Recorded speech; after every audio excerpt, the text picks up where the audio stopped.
Hi, everyone. I am already messing up. How are you?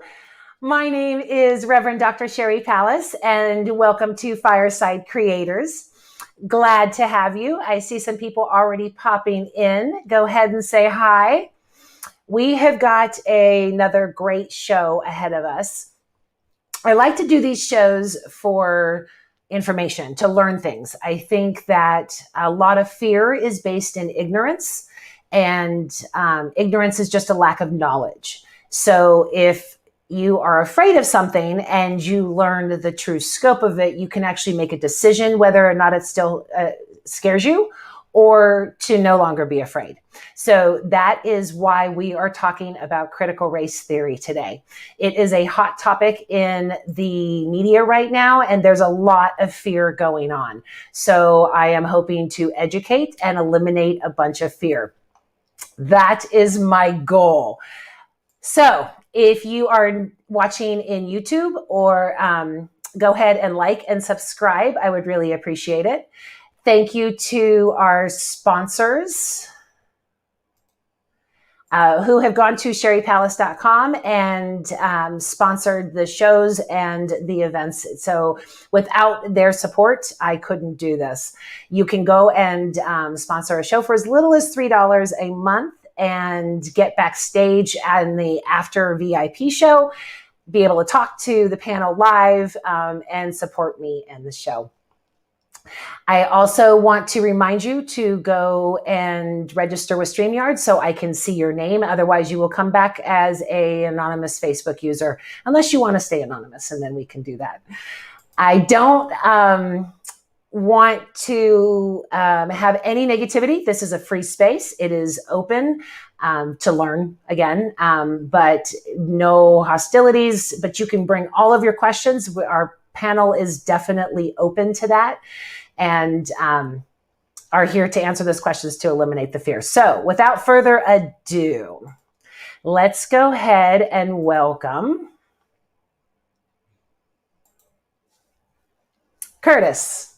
Curtis is a decorated Army veteran and single father. He is currently the COO of the East Cleveland Growth Association.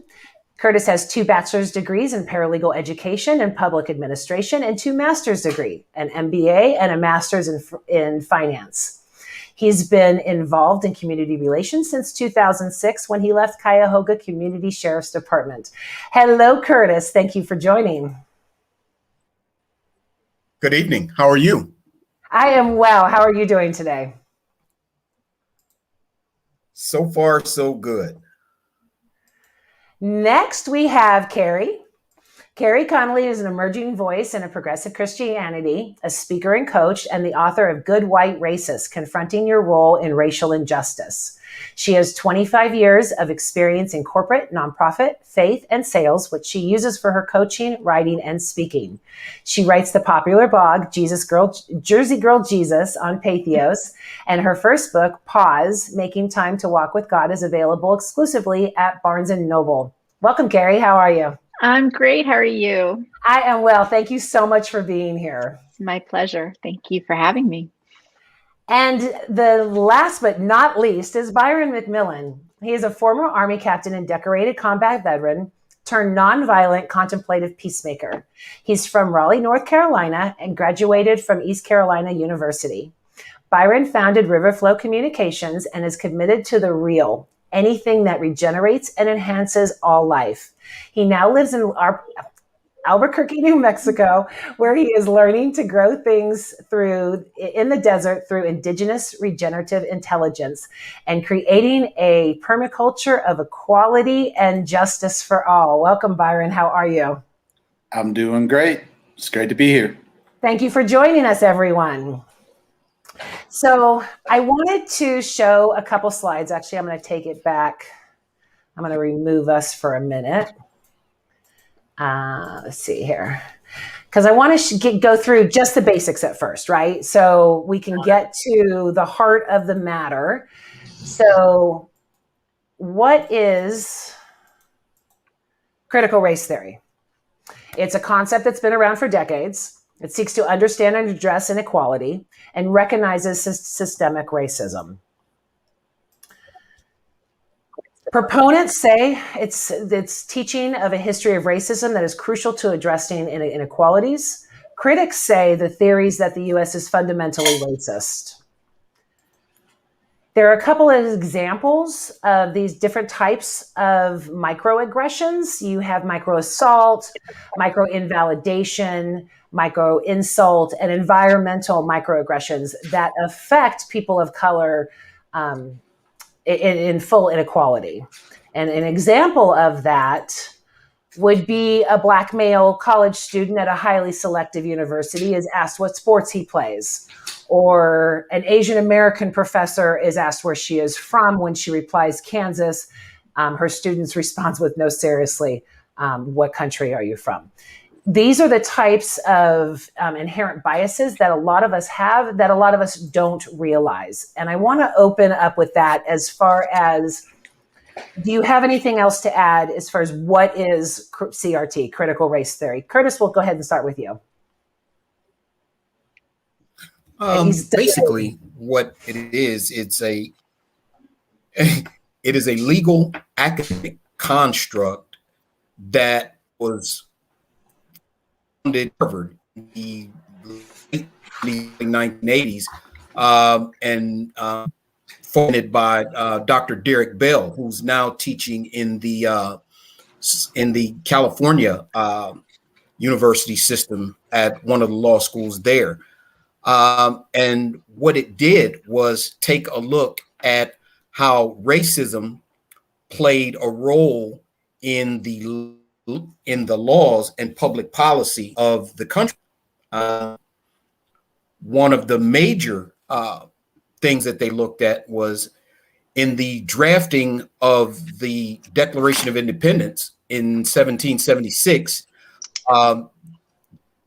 In the original document that Thomas Jefferson sent to the Continental Congress, 68-word passage detailing the evils of slavery.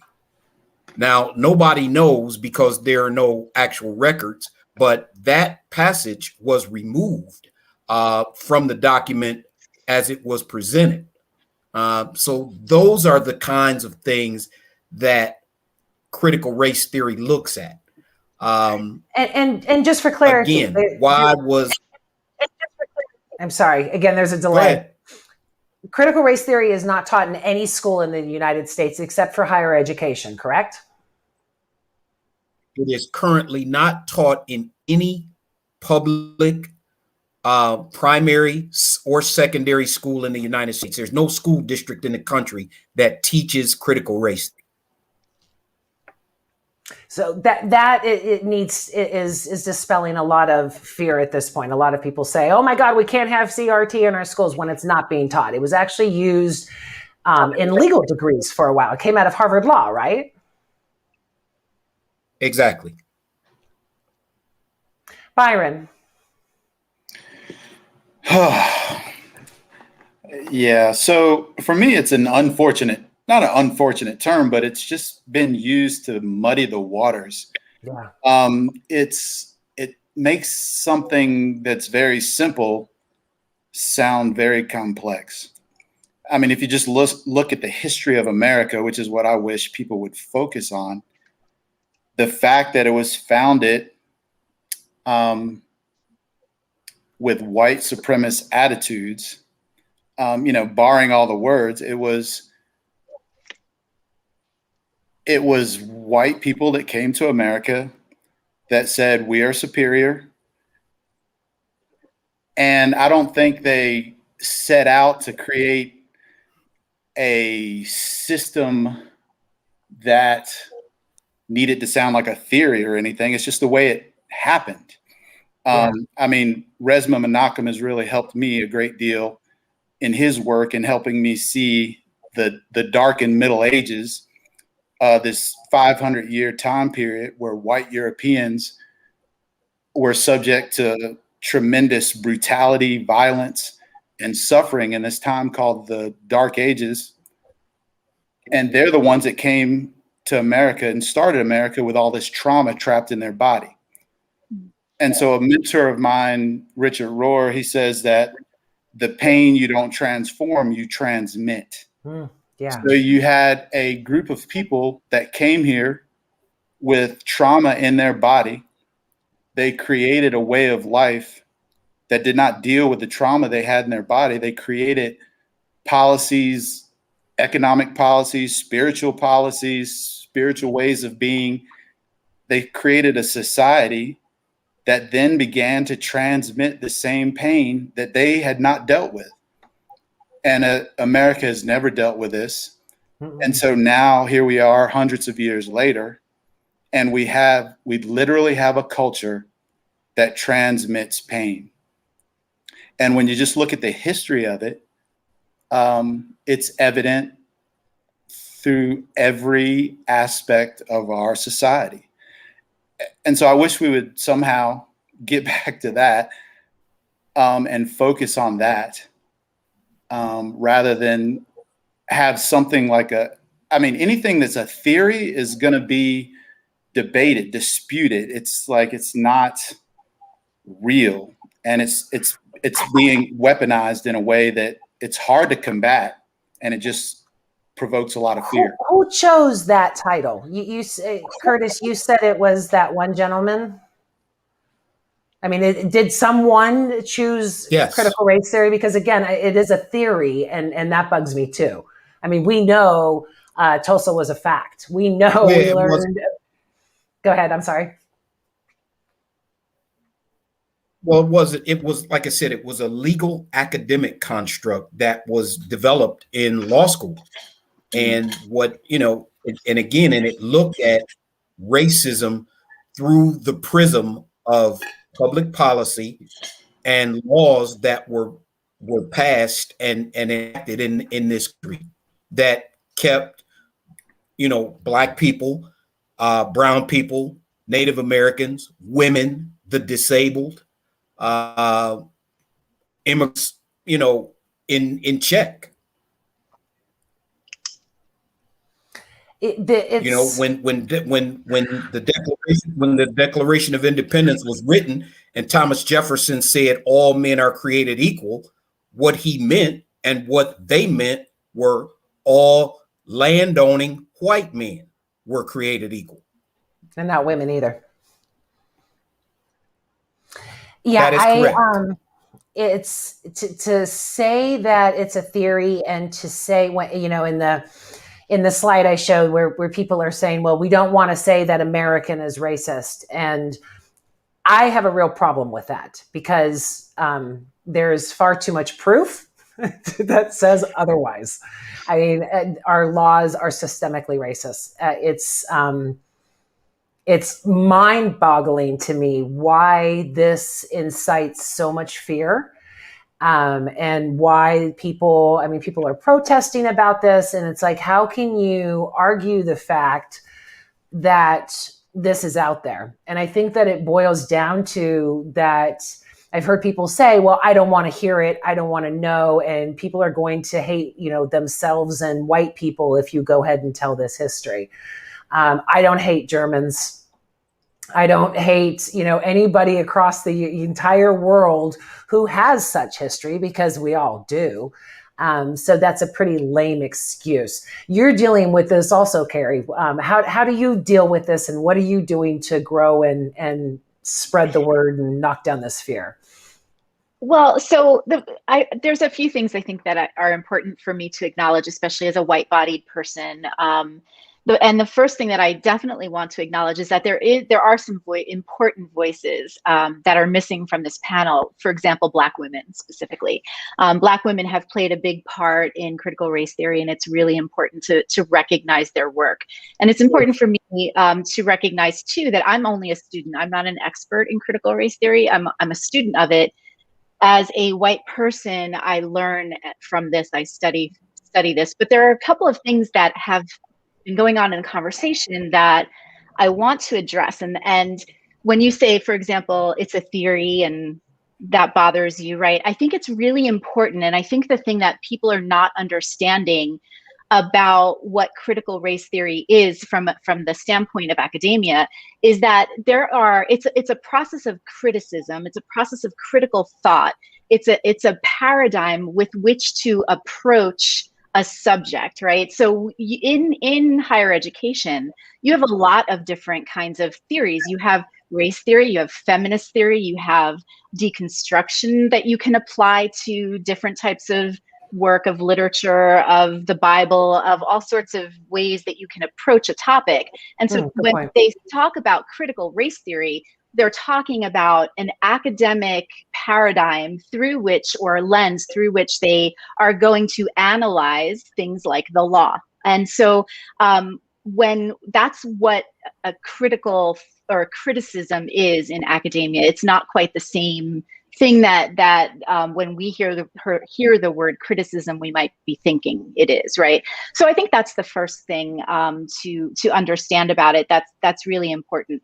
The other thing I think is really important too is that one of the things that made it, from my understanding of it, that made it such a powerful thing in the 90s was that it was really attempting to move the popular understanding of racism away from the individual and toward the systemic, right? Because so many white people say, I don't have a racist bone in my body. Now, we can argue that, like we can talk about that, about inherent bias and all of that stuff. And all of that stuff is really important. That's where microaggressions come from. And that's why we each as white people need to deconstruct our whiteness personally. And in the process of deconstructing our own whiteness, we will start to understand and see and be willing to see, because I think we practice it's a practiced not knowing. It's an intentional and a deliberate not knowing, right?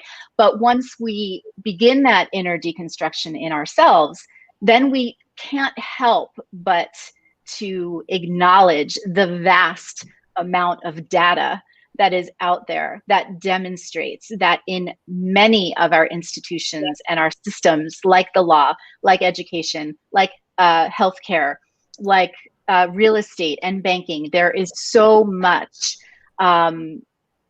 blatant racism that is happening, that is doing real harm to real people, economically, socioeconomically, relationally, and in a lot of other ways. So we have to bring the conversation, and that, for me, my understanding of critical race theory is that it brings that conversation from the individual and the interpersonal, which is still important and still needs to be part of the conversation, but it brings it from that level up to the systemic, so that people can start looking at these and analyzing it using critical thought to analyze these systems and start to understand how they are oppressive.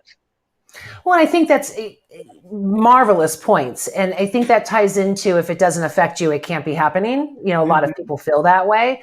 And like you said, if, I don't have a racist bone in my body, but if you ignore the systemic issues, then it's going to perpetuate. And without that knowledge, without knowing about Tulsa, without knowing about all of these things, we can't learn to be better. If you fail to learn from history, you're doomed to repeat it. And I think that is at the crux we're at right now. Absolutely. And it's important to understand the American ethos is one of rugged individualism and goodness, right? The American identity is the superhero. We are the superhero of the globe. We are, our heroes are everything about America in the popular narrative is the heroic and the good guy, right? And so it's really hard. It's really hard for Americans white Americans to divest ourselves of that assumed goodness, right? And so it's difficult for us to hold the paradox that we could be really good people and we could also be hella racist at the same time. It's really difficult, because it's a painful realization when you understand that about yourself. Well, and I think a lot of Americans put America on this pedestal, and realizing the truth of our history would knock that down. It doesn't mean that we're I can't even say those words, that we're still not a good country. But we've got issues, and that need to be fixed. And if we are going to be a good country, if we want to be that beacon on the hill again, we have to learn and we have to grow instead of being spoiled children. Gentlemen, do you agree? I absolutely agree. And coming from my perspective, Sorry. I forgot about your delays, Curtis. Go ahead, Curtis. Go ahead, Byron. Okay, so just just piggybacking on her points. Yeah, I don't have a problem. Curtis? Go ahead, Byron. Oh, what where I'm at right now is that where we are as a country right now is there is a ton of white grievance, and white people are, upset with their circumstance and their station in life. And what's happening now is they need a boogeyman to say Always. that what's happening to you and your circumstance in life is not your fault. It's the fault of the Black people. It's the fault of the brown people. It's the fault of the Native Americans. It's the fault of women. It's the fault of immigrants. And what is happening right now is now critical race theory has become the catch-all for all of those feelings and all of those thoughts. And it's just being used improperly. Yeah. Well, and it's a point of fear. Like you said, there is definitely a boogeyman concept. Byron? Yeah, I appreciate Kerry's point. I just wish critical race theory had stayed in the realm of academia where people are thinking critically. And, these things, they change laws. What's happening in the public in America, we don't think critically anymore. Yeah. So it's like, we're not ready for that discussion. So to me, it's just, it seems like it's really been absconded and used as a scare tactic, to sound, it's almost like the theory of evolution. It's people are, it was something that is like this master plan that people had to come against. It was going to change our way of life. It's destroying God. Critical race theory sounds like it's doing the same thing. And people aren't willing to sit with the information and think critically about it and able to and have conversations. They just, as Curtis said, they just grab onto the boogeyman, say, here's all these people trying to change this great country that is America because they hate America because of whatever. And it's not that. What I love about, the 1619 Project is that it's saying, let's be what America said it was supposed to be. Our founding documents have these words that our founding fathers miraculously laid a seed for people, seized upon this dream, this idea that there could be a place of equality for all. When, as Curtis mentioned, it was just code. It was like, well, actually, it's just all property owning white men. And so that's why I love when you look, when you start to look at other constitutions of other states, like North Carolina, where I'm from, in it, the Declaration, the Constitution says, we hold these truths to be self-evident that all people, it's like they were recognizing that it had to include everybody, people, women, the disabled, people of color from all different places. And we don't understand that America is just, we're trying to become what we said we wanted to become. And when the facts come out that structurally from the very beginning, it wasn't that, we have to correct it. Well, I think that white supremacy is based on a lie, right? So if that's based on a lie and that lie is revealed through CRT, through the 1619 Project, through anything, through Tulsa coming out, then it dispels that myth, because it's just a myth. And anything that dispels that myth of their supremacy, they're going to go into extreme cognitive dissonance and all of that. But this CRT, from what I'm hearing, is emblematic of everything that's wrong with this country, not only the racist issues, but the lack of critical thinking too. I don't know that we would even be in this situation if people could actually think, as opposed to just absorbing information and taking it for what it is. I think a lot of it has to do with there's definitely this ethos also of, anytime you talk about racism, you're being divisive, right? It's like this doctrine of unity that is it's rampant in the church, right? That we have to, anytime that you are speaking out about an injustice, you're being divisive. It's not the injustice that's divisive. Yeah. It's the person who's trying to point to it who's divisive. It's a classic tactic, right? Manipulation. It's absolutely, it's gaslighting. It is basically what it is. However, what's also really interesting and really fascinating is that in my research, what I have come to learn is that as a result of the civil rights movement, many of the people that we are talking about, right, who are resistant to critical race theory, are either people who lived through white people who lived through the civil rights, or their kids, right? And what happened in the civil rights movement is that racism was very blatant. It was very visible. We had, water fountains that said whites only. And so there was something tangible that we could point to that said, that's racist, that's racism right there. And what happened when the civil rights movement, which needed to happen, right? Those laws needed to be put into place. But what happened was it didn't make racism go away. It just made it go underground, right? Yeah. And so now people who talk about it, especially who talk about whiteness, and what I call white pseudo supremacy, because I think language is important, and I don't want to reinforce the false notion that whiteness is superior. So I call it pseudo supremacy. I like that. When we talk about white pseudo supremacy, white people freak out because they don't want to, number one, they want to protect their power and privilege, but they don't want to acknowledge that they hold this thing called this paradigm called pseudo supremacy in their embodiment.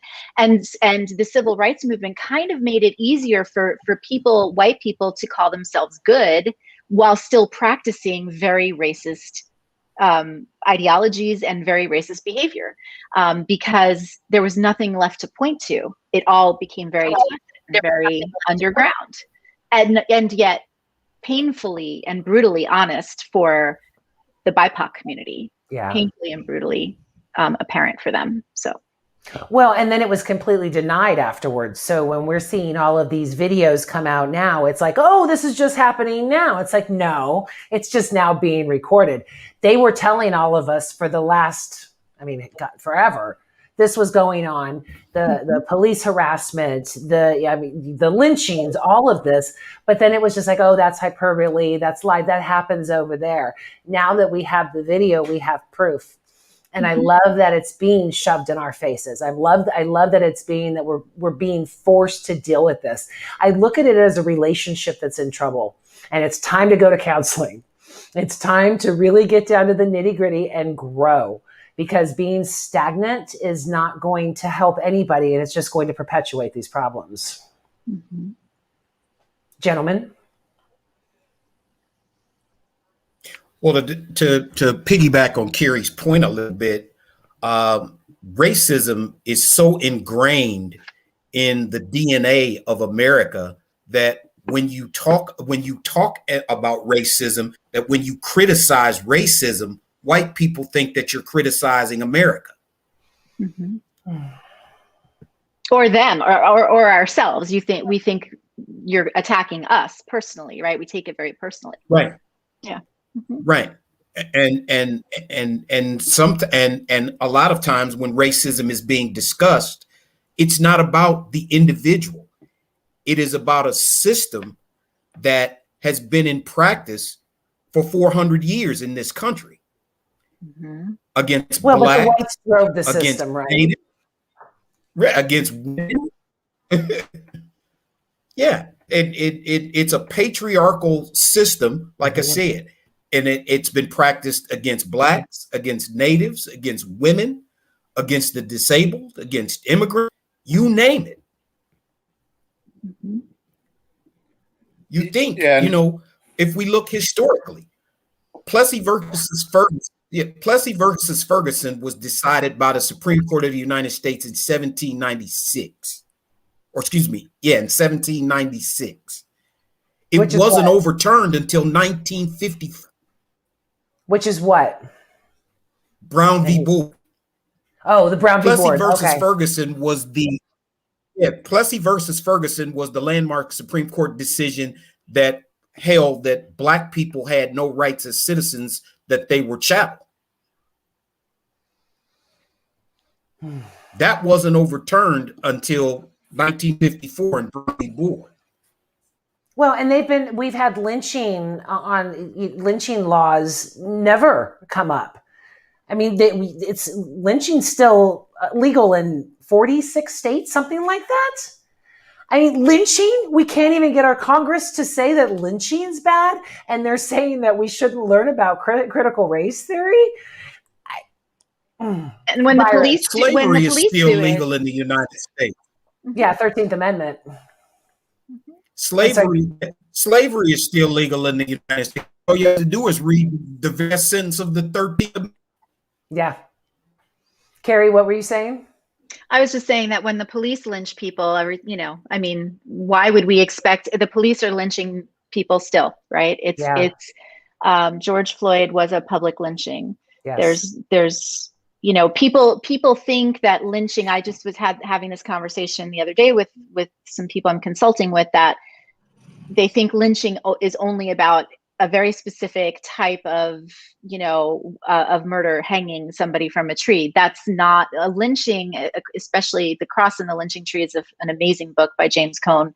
And a lynching is essentially a public murder that is designed, that goes unpunished normally, that is designed to instill fear and control an oppressed people group.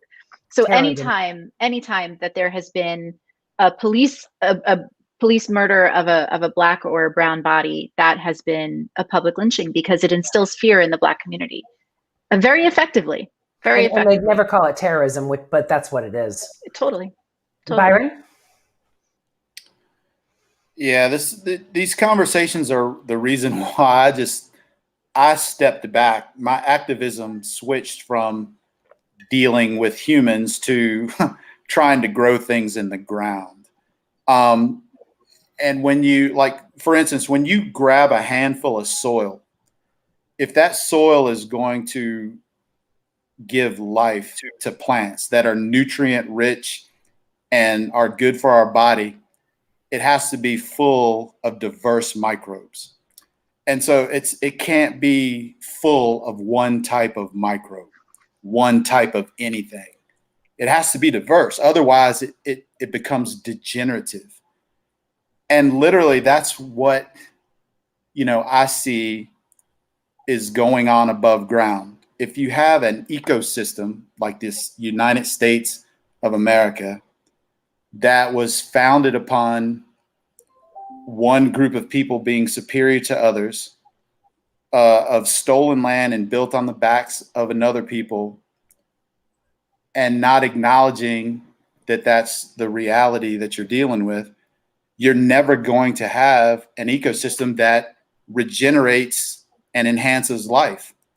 And so for me, just the whole idea of regenerative agriculture and growing things, Leah Penniman has written a book, Farming While Black, and just the lessons that she's learning from becoming free through exiting from the system that doesn't work for too many Black and brown people, tapping into another system that works and gives life, that is really at the core of humanity, is an act of resistance and a way of creating another way of being that you can't deny. And then when you invite people to that, you're able to have these discussions and point back and say, here's why critical race theory is important. Because America was founded upon what was trying to be a monocrop, a monosystem that was only good for one people. Well, They're still trying to do that. Oh, absolutely. Because it's in our DNA. It's at the core of who we are. And until we change that, it's going to keep producing death and violence. You know, when you look at the Second Amendment and you realize that the Second Amendment has nothing to do with the redcoats coming, but it had everything to do with slaves rising up, you know, property, you know, taking back their rights from, you know, white slave owners in the South. Because, you know, the Second Amendment was ratified in December of 1791. Oh, by the way, the Haitian slave revolt took place in August of 1791, scared the shit out of, scared the bejeebus out of white property owning Democrats, Southern Democrats. And so they came up with this Second Amendment as a way to protect their property. Now, most white people, gun carrying, God fearing, Second Amendment flag waving, they have no idea that that's what the Second Amendment is about. And it's always been about that. And then when you point out, well, what happens when a group of armed black people walk through the streets with with weapons? You can't do it. Because we cuss here, by the way. You're okay, Byron. Okay. Normally, I'm the first one to curse, but you get the one this week. I want to say earlier, this is bullshit. So yeah. And so when you start pointing those things out to people, they can't handle it. But I think that creating that common memory. So Mark Charles, a Navajo American, helped me really understand this idea of creating a common memory, and that you can't have true community unless you have a common memory, unless everybody's able to share their historical perspective, and unless everybody can listen to that and allow it into the conversation, we can never be one. And so all these things are coming in. Curtis, you were going to say? No, Byron's point was proven this weekend in Massachusetts with the arrest of the Rise of the Moors militia group. You know, here you have a group of armed black men who were doing nothing more than sitting by the side of the road, but they were armed and in tactical gear, and they were accosted by the police. When last summer in Michigan, you had a group of armed white men who were on the steps of the state capitol of the state of Michigan, and nobody did anything. Oh, they were screaming, spitting in the cops' faces, and they were patriotic. Is that critical race theory? No, absolutely not. Yeah. But here's the thing, and you get Ted Cruz at a CPAC conference or whatever conference that was, you know, saying that critical race theory is damnable and it's just like the Klan and da. And here's a Harvard educated guy who knows what he's saying is not true. Mm-hmm. Cancun Cruz can eat it. Well, if I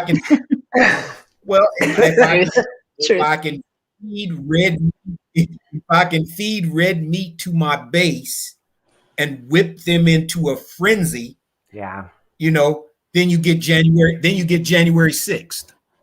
Mm-hmm. Well, even our minimum wage is racist based. They wanted to make sure, Curtis, I think you and I were talking about this when we were talking about doing this show. Yes. To keep, and I'm still like, yes. You've got to be kidding me. I mean, I always thought minimum wage was for teenagers, you know, to make sure that they got a McDonald's. No, it was to keep the BIPOC community down, to make sure that they couldn't be landowners, to make sure they couldn't be homeowners. I mean, it's systemic in everything we do. I think that's a really important thing. Actually, sorry, Go Curtis.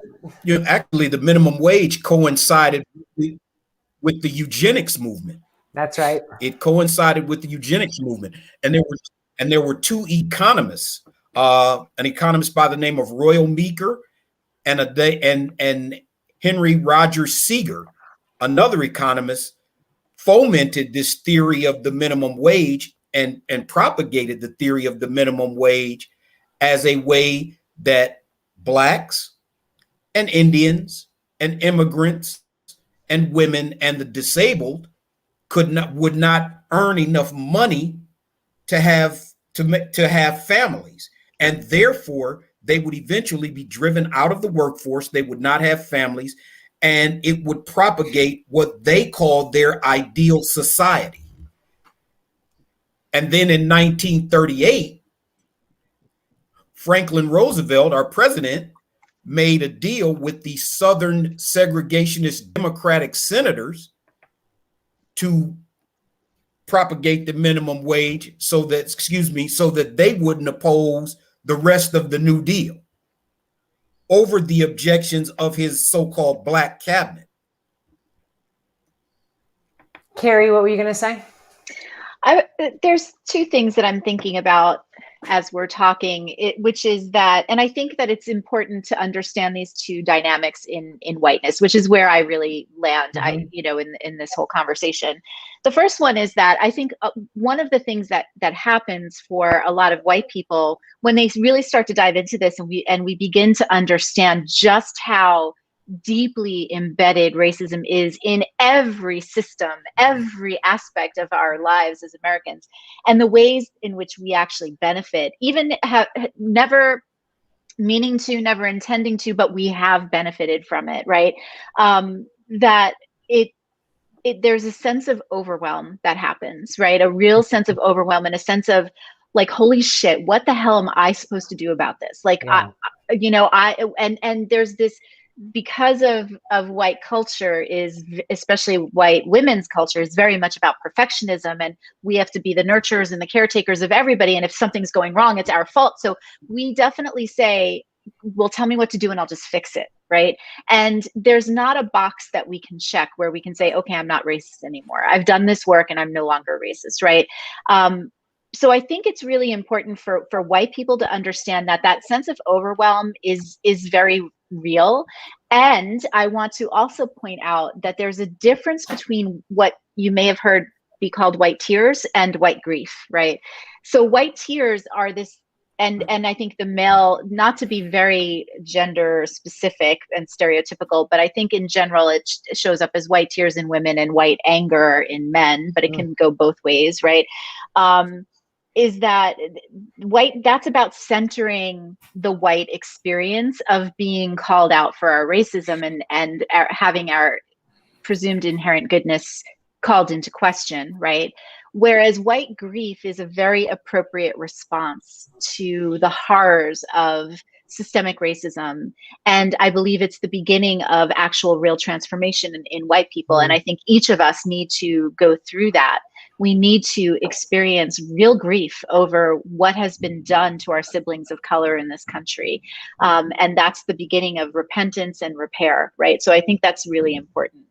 The other thing that I want to point out, because we've not really said it, Curtis has numerous times, which I so appreciate. He has really done such a good job, Curtis, of bringing in everybody to the table. You know, you talk about the disabled, you talk about women. There are so many of us who have been marginalized by the white man, right? And then you get this thing. Well, you know, all the white guys freak out and they go, well, why am I the devil now, right? And one of the things that I think is really important, and Curtis, you said this, it's all based in patriarchy, and it is that the patriarchy and toxic masculinity hurts white men. It hurts all men, but it hurts white men in numerous ways, right?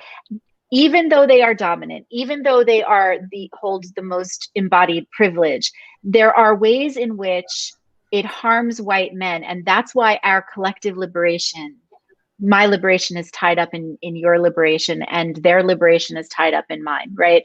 And it's such an important thing for us to understand, that it is not normal to storm the Capitol building with guns.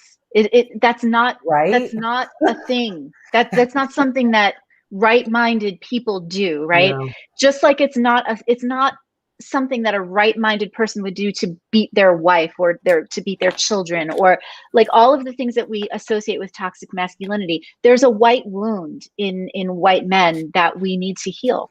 And it's in all white people, but there's specifically in the patriarchy, there's something there that we need to heal. And that's the work that I've become more and more heartbroken the more I talk to white men who have been so dissociated from their own selves, their own souls, because of toxic white patriarchy. Well, I think a lot of it is also the fear that, you know, the lower, the poverty whites, you know, the lower income whites, and they're saying, I already have it this bad, you're saying I'm privileged. If there's some type of equality here, I'm going to lose everything, which is also a lie. I mean, freedom and equality it's, you know, there shouldn't be a pie here. You know, if I get one piece, you shouldn't be left out. And that's the way people think of this, as, you know, there's only one pie, and if I get this, and it's just not true. Well, and what's important to understand is it's not, we, meaning poor white people, even middle class people, Black people, all BIPOC people, we are all fighting for the crumbs of big corporations and billionaires, right? They're the ones who have the pie, and they're just throwing us crumbs and letting us argue about them. And that's a really important thing to understand too, which is why you cannot separate economics from racism. They are inherently intertwined. My father was a racist. And I look back on the things that I said, even to my Black husband, and things my Black husband said to me, is just mind blowing to me now, that I go, oh my God, that was so racist. You know, he didn't know it. I didn't know it. But to know that now, it is part of my growth, right? I don't want to be anything like my father. I don't want to do, you know, that he is my role model of the anti. But that's what I was raised in. So I'm constantly checking, you know, is this what's going on? Is this another layer of that? And I think that if more people did that, there would not be so much fear around that. Byron? Yeah, for me, this is where the contemplative nature comes into my life. Learning how to meditate, learning how to heal myself. That helps me to engage a broken culture and a broken world. You know, when you recognize, you know, so Tara Brach talks about rain. You know, she talks about, you know, you got to recognize that this is how America is. This is the truth of America. It was founded on white supremacy. Okay, you recognize it, and then you accept it. You know, you allow it. You say, okay, it's the truth. I got all this truth coming in. And I see it. I don't deny it, and I don't try and, you know, run away from it. I don't try to beat people up who are raising it. I accept it. I allow it. And then you investigate why it came about. You know, investigating how America rose up this way is important. And like Resmaa Menakem has done a tremendous job of helping us see, you know, where this came from, where the trauma came from, and how it gets trapped in our body, and what you have to do to get rid of it. So you investigate it. You investigate how people came over here. You investigate the laws, the policies that benefit one people over another, how it subjugated women, people of color, handicapped people, all these things. And then at the end, you have to nurture yourself. You have to deal with your own self. And then as you become a better, stronger human being, you can open up and be more inclusive, because you just realize you're part of the mix just like everybody else, and you need everybody else. You know, as a Christian, oh my gosh, it's like, it's all over scripture. You know, it says we're one body. Well, one part of the body can't suffer and the other part be okay. But then somehow we lose that when it comes to these big cultural things, and we lose the metaphors in our own society. You know, Buddha was saying it, Jesus was saying it. And if these are the things we're going to have to recognize, we have to do the work inside individually. And then, as Kerry said, we got to see the systemic issues and realize what's happening at the macro level happens at the micro, and it's the same thing.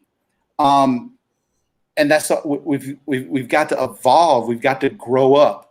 The adolescent form of anything in nature has one goal, and that's to consume, to devour, to eat. You look at a caterpillar, then it has to go into a cocoon or a chrysalis, and then it literally dies and it's transformed, and then it comes out as an adult. And an adult form of anything has two goals, two roles, and that's to regenerate and enhance all life. And so we are in an adolescent culture. Donald Trump was the epitome of an adolescent leader that just says we have to eat, we have to consume, this capitalistic system that we have. And we've got to elevate, we've got to grow up beyond that and become something that's regenerative and life enhancing for all. And until white people can understand that, and Black people can understand it, because so many Black people, as soon as they get a little power or get any of the things that they think all the white people have, they turn around and do the same thing. The oppressor becomes the oppressed becomes the oppressor if they haven't done work within themselves. And this is a cultural thing that we're dealing with all across the board. There is no guarantee that we can come together and make it work. But for those of us who are waking up and seeing the reality of this, we have to begin walking on water like Jesus did. We have to begin healing people with our presence. We have to be living at a higher standard than other people. And we've got to learn to suffer and hold our arms out on the cross and go, forgive them. They don't know what they're doing. And that's the only way. And we all need each other. I need you. You need me. We need Curtis. We need, the suffering Black, strong, super women that have just held up so much. We need the Asians that have come over and all that they contribute. The going back indigenous and learning from people who literally looked at the land and learned from the process of the earth and how all these languages that are getting wiped out. We've got to learn from them. We all need each other. And if we don't do that, we're going to stay exactly where we are until we destroy ourselves and the home that we live on. True. Kind of speechless after that. Anybody have anything to say? Okay, so how do we fix it? Other than having these types of conversations and educating people, what can we do to calm, to ensure that we are moving in the right direction? Is there anything we can do? Because it is systemic. I mean, voting, that would help. What do you guys suggest? So when I go ahead, Kerry. Oh, thank you. When I work with white people who are interested in beginning to do this work, one of the first thing that I tell them is that the work is never really going to be done, right? Mm-hmm. And I also talk to them a little bit about that overwhelm and that this has to be a long haul game, right? It's you're in it for the rest of your life, right?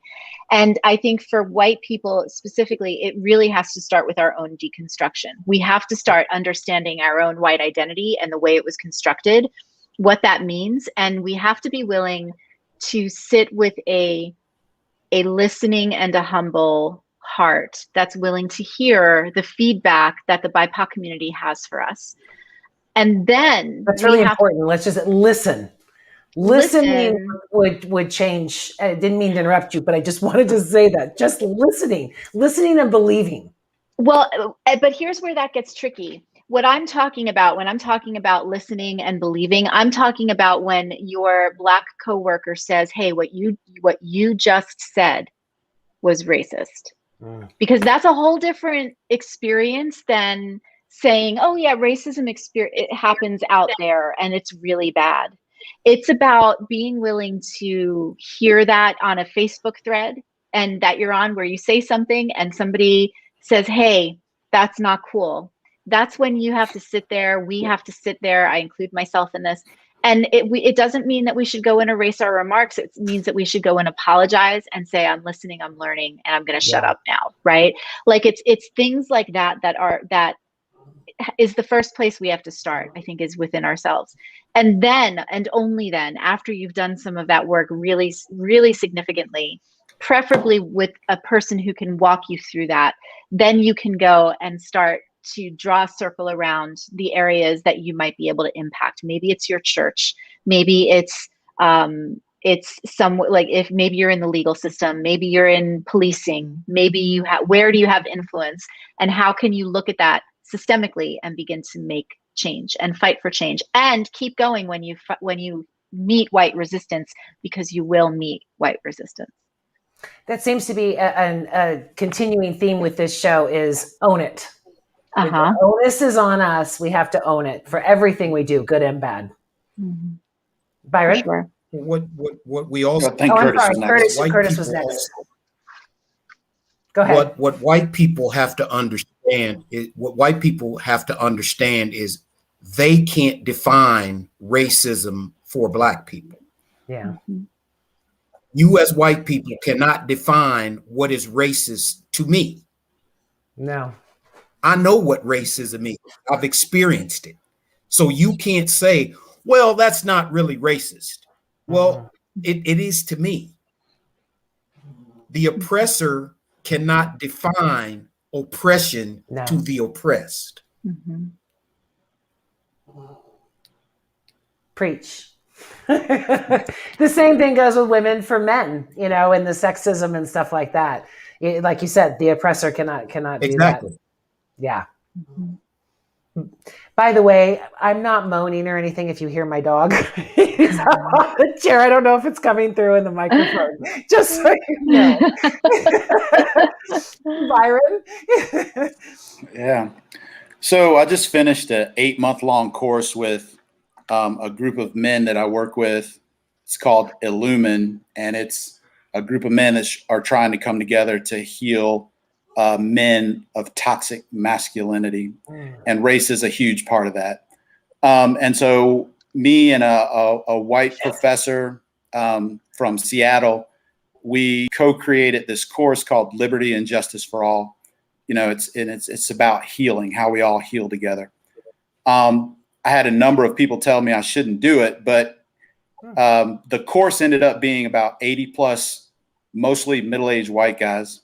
There are some Asian participants and some Latino participants, and I was the only Black guy. Oh, wow. And literally there are 5 things that we focused on to kind of heal. And the first one is creating a common memory. And that is, we learned history from the margins. We looked at, the 1619 Project. We looked at, Tulsa. We looked at all the Wilmington riot in Wilmington, North Carolina. We looked at all of the historical stuff that's out there from a Black perspective, from a brown perspective, from Native, indigenous people's perspective. So we focused on creating a common memory.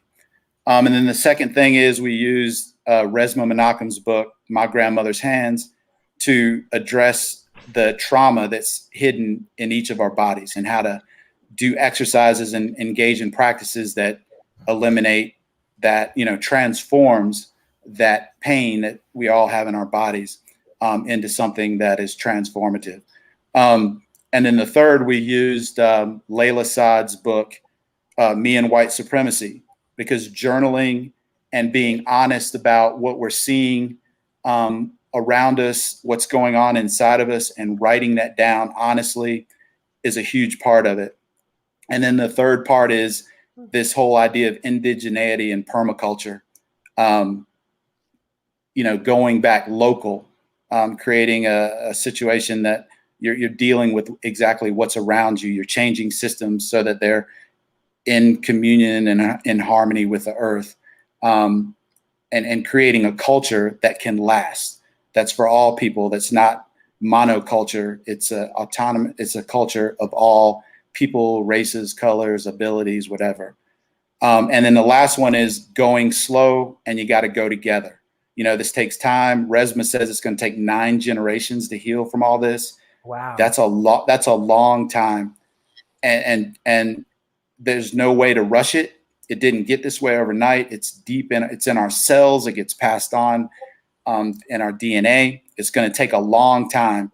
And we got to learn to listen to each other. In indigenous culture, back to what Kerry was saying, they said thinking is literally listening, learning to listen to the earth, learning to listen to each other, learning to listen to the plants, the trees, all these things is what it means to be human.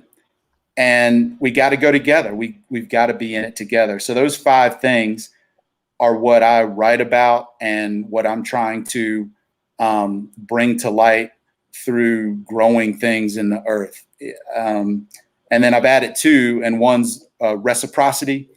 We've got to give because we take so much from the earth. We've got to learn to be giving. We've got to be reciprocal people. Thank you, Robin Wall Kimmerer, a native woman that has blown my mind. And then the last one is we got to learn how to be present in ourselves and stop looking towards the future and rushing towards, pell-mell towards a life, doing stuff that doesn't matter. And we got to learn how to be right here, right now in what we're dealing with. So that's all about that. Those are the things that I think will help us move towards a better place. Well, thank you for that. Well, we are at the top of the hour. Final words. Kerry? I would just say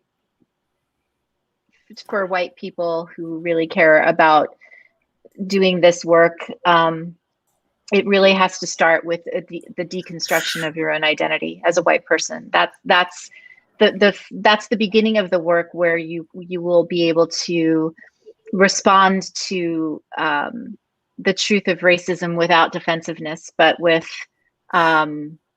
rather humility and understanding and true love for our siblings of color. So I think that's the most important work, is it starts within ourselves. Byron, can you answer this real quickly before we continue?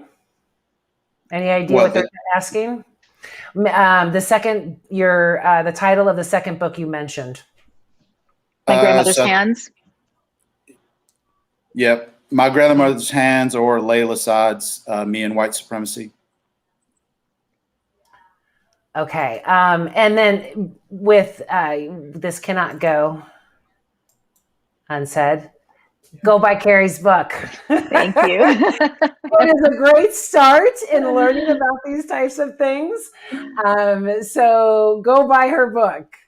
Thank you. Anything else to say? Yeah, for me, it's just like what Kerry hit on a little bit, is just it requires love. And, true agape love, coming out of my former identification as a Christian, agape love seeks the highest good of the other person. And for me, we have to seek the good of all living things that are outside of us and understand that they're not outside of us. Thich Nhat Hanh has really helped me understand that, we're made up of everything we see. We're made up of the air, the trees, the plants. And if we don't, the water, the rivers, and if we don't take care of those things of which we're made of, humans are humus, we're made out of the soil. If we don't take care of those things and each other, we're not taking care of ourselves. And that's love. When Jesus said, love your neighbor as yourself, I've always hear Christians they go, yeah, I get that. It's like, no, actually, you don't love yourself. Yeah. You don't know what it means to love yourself, because if you did, you'd be able to love other people. Yeah. So for me, it all hinges on this idea of love that is so misunderstood in our culture. Curtis, any final words?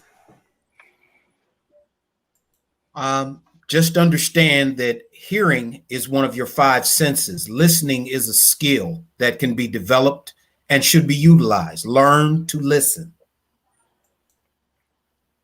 Good. Well, I'm posting all of the thanks that you guys all got. I would definitely consider this a success.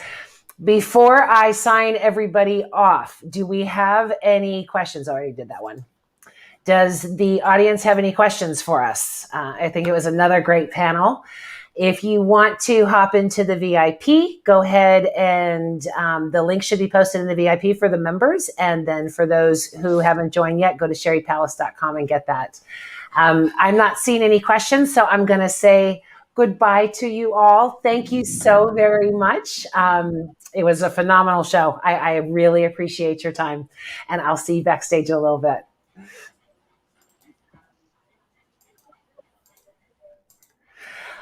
Okay, guys, another great show. I will see you next week. Same bat time, same bat channel. I hope that you got a lot out of it. Keep the questions coming. They can be in the group. They can be on YouTube. If something comes up and you have a question, then let's bring it up and let's see what's going on there. We want to eliminate stupidity. Ignorance is a lack of knowledge. Stupidity is choosing to stay there. So let's not do that. I will see you guys next week. Thank you so much for everything. I'll talk to you soon. Mwah!